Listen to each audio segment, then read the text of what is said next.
Fuir le quotidien d'un pays en guerre avec la drogue. Une tentation à laquelle succombent toujours plus d'Israéliens ces derniers mois.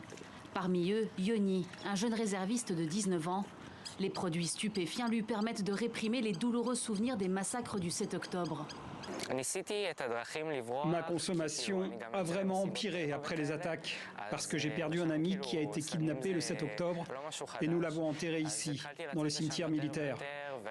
Je vais à de plus en plus de fêtes où la drogue n'est pas une nouveauté. Je connais aussi le fils d'un DJ qui a été assassiné le 7 octobre. C'est un moyen d'échapper à la réalité, c'est tout.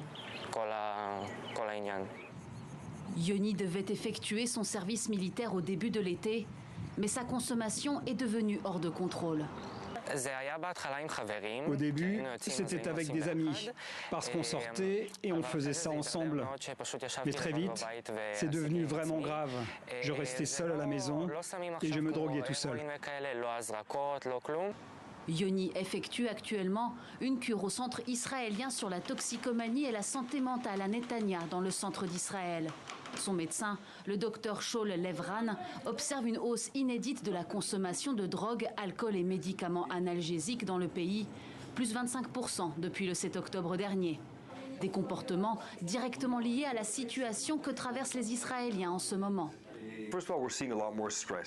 Nous constatons donc une augmentation du stress, qu'il s'agisse d'anxiété, de dépression ou de post-traumatisme. En tant qu'être humain, nous n'aimons pas vivre avec le stress et nous avons parfois recours à de l'automédication. Nous nous tournons vers différentes substances, des médicaments sur ordonnance, des drogues illégales, de l'alcool ou parfois des comportements afin de réduire ce stress.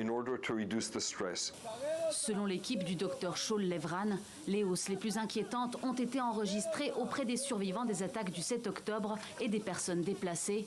Le pays tout entier serait à la veille d'une épidémie d'addiction. Pour le moment, il n'existe aucune donnée sur la santé mentale et toxicomanie parmi la population palestinienne, exposée quotidiennement à des bombardements intenses.